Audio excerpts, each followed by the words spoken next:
I was getting ready to go to the funeral of my beloved mother-in-law, Sarah. Then, suddenly my smartphone started ringing. Don't you dare come to the funeral home. Go back to your parents' place in the suburbs right now. What? Confused, but obeying, I headed to my hometown. Later, my husband, Tom, told me about his estranged and contemptible sister, Linda. Mom's passed away, right?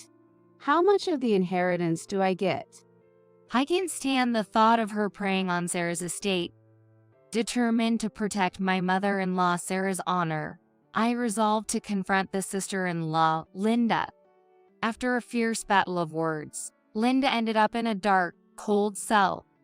I am Kathy, just an ordinary housewife, living happily and lovingly with my husband Tom, who works as an office employee. It seems that many women struggle with how to interact with their husband's family after marriage. Especially between daughters-in-law and mothers-in-law, there's talk of subtle and bitter conflicts. I too had such a murky image of it. But fortunately, I have been able to lead a trouble-free married life in that respect. Yes, I got along well with Tom's mother, Sarah. For instance, Kathy, what do you think of this cardigan? I thought it might suit you, so I knitted it. for me, thank you. The color is lovely, and you're so good at knitting, Sarah. I'm glad you like it. It's getting colder, so take care not to catch a cold. Yes. Oh, Sarah, if you don't mind, could you teach me how to knit sometime? And so on. Sarah's smile was always filled with kindness. I received a lot of help from her, even financial support at times. I loved my kind mother-in-law so much, thinking of her as my second mother. But then, Kathy, Mom passed away in the hospital. I just heard about Sarah's passing the other day. I was so shocked by her death that I couldn't eat for a while. But I guess this is the reality I have to accept. Thinking back, Sarah had been suffering from terminal cancer for years and had been undergoing chemotherapy. She must have gone through such a tough time fighting her illness. Whenever I visited her, Sarah always greeted me with a smile. She must have been pushing herself just not to worry us. For her sake, I couldn't just sit around and cry. I should at least send her off with a smile. So, I was preparing to attend Sarah's funeral at the in-laws' place. Then, at that moment, ring, ring, ring. My smartphone on the table started ringing. I looked at the screen, and it showed the in-laws' home phone number. Maybe Tom had forgotten something at the venue since he went ahead for the preparations. With a light heart, I picked up the phone. But then, Kathy, don't you dare come to the funeral home. Go back to your parents' place in the suburbs right now. Tom's panicked voice came through the phone. What? Go back to my parents' house? And why are you in such a hurry? Sorry, actually, there's a bit of trouble at the venue. I'll explain everything once we meet up. Naturally, I was confused by his words. What kind of trouble could it be? And I'd never seen him so flustered before. All right, calm down. I'll head to my parents' place as you said, but Take a cab. I'll be there soon too. Bye. the call ended abruptly. Honestly, my mind was full of question marks. But if Tom insisted, there must be a good reason. So, feeling a strong sense of urgency, I changed my destination from the in-laws to my parents' home. Kathy, what's going on?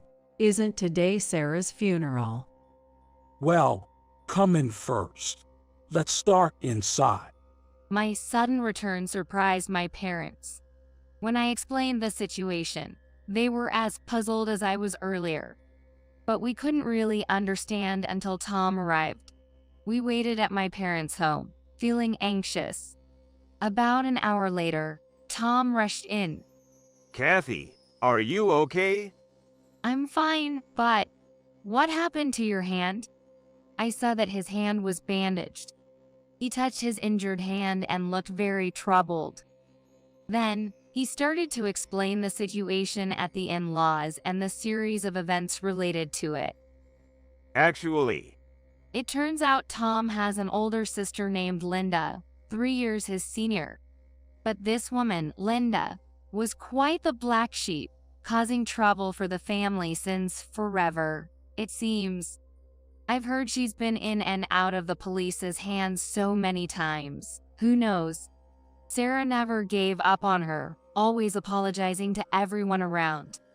And she even went so far as to cover Linda's debts. I'll definitely pay you back. Please, Mom. Sarah believed her daughter's words. But Linda reneged on her promise and left home. I heard she's been cut off from her family and has been radio silent ever since. So Linda showed up at Tom's parents' place for the funeral of her mother. After all this time, you'd think Linda had grown up a bit, but then she opened her mouth and, Mom's dead, right? So how much am I getting from the inheritance? Tom was, of course, furious. is that the first thing you say after your mom passed away? He then loudly informed her that she had long been written out of the will. And then he told her that for Sarah, the daughter wasn't Linda anymore, but Kathy. In other words, me. How, Kathy? Who's that?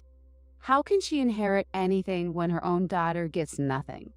That's ridiculous. Linda, learning this, turned red with rage and stormed out.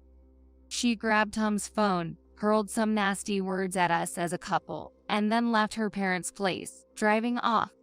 Tom's hand was bitten and injured during that incident. I locked the phone remotely right away, but I'm afraid she might have gotten our address and seen Kathy's face from the photos and contacts.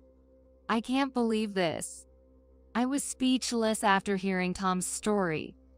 I had never heard about Sarah having a daughter, and the fact that she was such a terrible person was a shock. I'm sorry for keeping my sister a secret. It's just family stuff, you know. Tom apologized with a pained expression. We encouraged him while thinking about what to do next. Maybe we should stay away from the house for a while, just in case. The address here hasn't been leaked, right? Yes, it's not in my phone. So, for safety, we decided to stay at my parents' place in the suburbs. The next day dawned. The sun rose, and I could hear the birds chirping. I'm off to work. Call me on the spare phone if anything happens. Okay, take care. I waved Tom off to work with a smile. But inside, I was a bundle of nerves. What if Linda shows up? What if she attacks me? These fears tormented me constantly.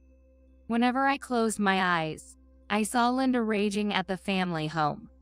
However, life at my parents' place turned out to be quite peaceful. Days passed, 2, then 3, without anything unusual happening, and peaceful times continued. The anxiety and tension that had been troubling me gradually melted away, and now it had significantly lessened. I wish this whole issue with Linda would just vanish. I was starting to think more optimistically little by little. That's when things started to shift. Excuse me. Are Tom and Kathy here? That day, a local police officer came to my parents' house. What's the matter? I asked hesitantly, feeling a sense of dread. And as often happens, my bad feeling was right on target. Apparently, there had been a burglary at our own house. They had just received a call from the scene. I contacted Tom, and we rushed our own home together. When we got there, sure enough, the place was ransacked. Every drawer was opened, as if a storm had blown through. Is anything stolen? Well, prompted, we started checking around the house with a police officer. But it seemed like our valuables, like the bank books, were safe for now. Meanwhile, several hundreds dollars in cash that should have been in the drawer was missing. According to neighborhood inquiries, residents had spotted a suspicious woman several times in the past few days. That woman was seen in front of our house, yelling, "Come out and give me back my money." Tom, could that be? Probably. No, almost certainly Linda. Tom nodded, looking into my eyes. We explained the recent incident with Linda to the police, including the disruption of Sarah's funeral, the stolen smartphone, and Tom's injured hand. The police were relatively swift in their response. Probably because we had already filed a report about the smartphone. Afterward, we went to the police station for more detailed questioning and managed to return home as the evening set in.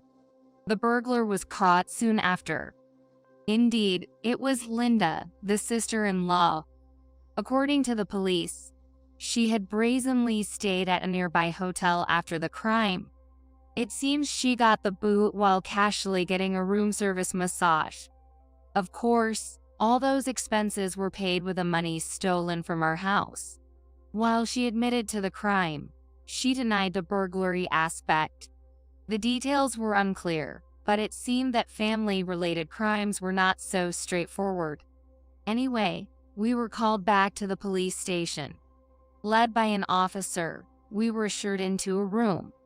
There, a woman with a bunch of body piercings sat in a chair, her face set in a sulky expression. As soon as she saw us, she burst out, Come on, Tom. Doing this to your own family, seriously, that's just messed up. Linda was not remorseful at all. In fact, she didn't seem to think she had done anything wrong. She probably maintained this attitude throughout the police interrogation. According to her, she didn't break into the house with the intention of burglary. She came to talk about the inheritance, but since we were never home, she had no choice but to break in through a window. As for the stolen cash, she claimed it was just to cover her nearby accommodation expenses. In other words, in her mind, it was all our fault. What a convenient and selfish way of thinking. To think that such a dangerous person bore a grudge against me. What would have happened if I had encountered her alone? The thought made me shudder. Meanwhile, Tom and Linda were locked in a fierce argument. After years of absence, you show up acting like family. That's just appalling. And give me back my phone. Fine, I'll return it. You locked it so quickly I barely got to use it. Just like you. Anyway, family is family, right? Mom and I cut ties with you long ago. So the inheritance has nothing to do with you. Yeah, right. Leaving money to someone who's not her real daughter instead of her own. Was that old lady senile or what? Don't talk nonsense. Before I knew it, I was shouting. I just couldn't tolerate Sarah being insulted like that. In response, Linda glared at me with displeasure and said, You must be that Kathy woman. The one who took the inheritance that was supposed to be mine, huh? I didn't take anything. I didn't even plan to. It's just... Just what? Linda advanced menacingly. Embarrassingly, her glare made me cower. The words I wanted to say hid in the back of my throat. Seeing my fear, Linda snorted disdainfully, smirking triumphantly. Then, a police officer who was present coughed and interjected. Let's all calm down. It seems there's a lot to discuss. So please, have a conversation among the family members first. He must have judged it to be a family matter from our interaction. We can deal with the report and other matters afterward. With that, he managed to defuse the situation. Later, we arranged for a formal meeting at the in-laws' home. In a room covered with carpets, Sarah's relatives gathered around a large table in a tense atmosphere. Linda was the first to speak. If you divide the inheritance, I'll consider all past offenses forgiven. You should be grateful for my generosity, huh? Linda's brazen behavior was as relentless as ever. Well, that's to be expected. A person who hasn't changed in over a decade isn't going to change in just a few days. Hand over the inheritance. Drop the police report. She was unwavering in her self-righteousness, repeating it over and over. Of course, we had no intention of complying with her demands. I've said it before, but you've been written out of the will, so you can't get anything from Mom's estate. So, why don't you just give me the money after you receive the inheritance? That's absurd. That's not going to happen. Tom said with frustration. I tried to calm him down and asked her calmly, Linda, did you read all of Sarah's will? It mentioned you, you know. I'm not interested in anything other than the inheritance part. It's probably just full of grievances against me. No, Sarah was worried about you. She also had regrets. Then all the more reason to give me the property, right? Linda snorted dismissively. I was boiling with anger. At the same time, I was deeply saddened. She only saw her parent, Sarah, as a convenient tool or something. I think Sarah left you nothing because she realized money couldn't change you. I continued without waiting for her response. I cannot give a single penny of Sarah's money to someone as despicable as you. What a thing to say. How audacious for a total stranger, not even related by blood. I won't be lectured by someone who disregards familial ties. Faced with my direct confrontation, Linda was momentarily taken aback. Then, her eyes narrowed sharply, glaring at me. Her expression was ugly, terrifying. But this time, I couldn't look away. There's nothing more to discuss. Please leave. I stood my ground against the intimidating Linda. Soon enough, whether out of rage or perhaps fear, she leaned across the table and tried to grab me. But she was quickly restrained by Tom and the other relatives. 10 minutes later, she was forcibly removed by the police who had arrived. Throughout, she continued to hurl insults, but by the time she was put into the police car, she was visibly deflated, her shoulders slumped. Later, I heard that Linda was sent to prison. Our complaint was officially accepted. Apparently, she had a significant amount of debt borrowed from loan sharks. Her fixation on Sarah's estate likely had these hidden motives behind it. Regardless, she was destined to lead a wretched life, never seeing the light of day again.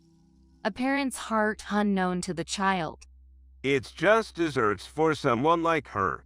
Back in our neatly tidied home for the first time in a while, we reflected on the recent events. While gazing fondly at a photo of Sarah, Tom said, I was really surprised to see you so boldly standing up like that. Kathy. Well, I read Sarah's will, didn't I? Actually, I had read Sarah's will again the day before our confrontation with Linda. I hadn't really had the chance to absorb it before. It was filled with her passionate feelings, almost like a letter. Every word she wrote stirred something in me. Sarah always cared for her child. Without harboring any resentment, she was just concerned. And she departed bravely into the sky, wishing for our happiness. She must have wanted to do so much for her biological daughter. Holding the cardigan she had given me, I clenched it tightly, tears welling up as I remembered Sarah. Trying to comfort me, Tom said, Kathy, could you maybe knit something for me too? Yes, of course. I'll show you the knitting techniques Sarah taught me. Smiling, I wiped the tears from the corners of my eyes. We will make good use of the inheritance. For Sarah's sake, I firmly vowed to live a happy life.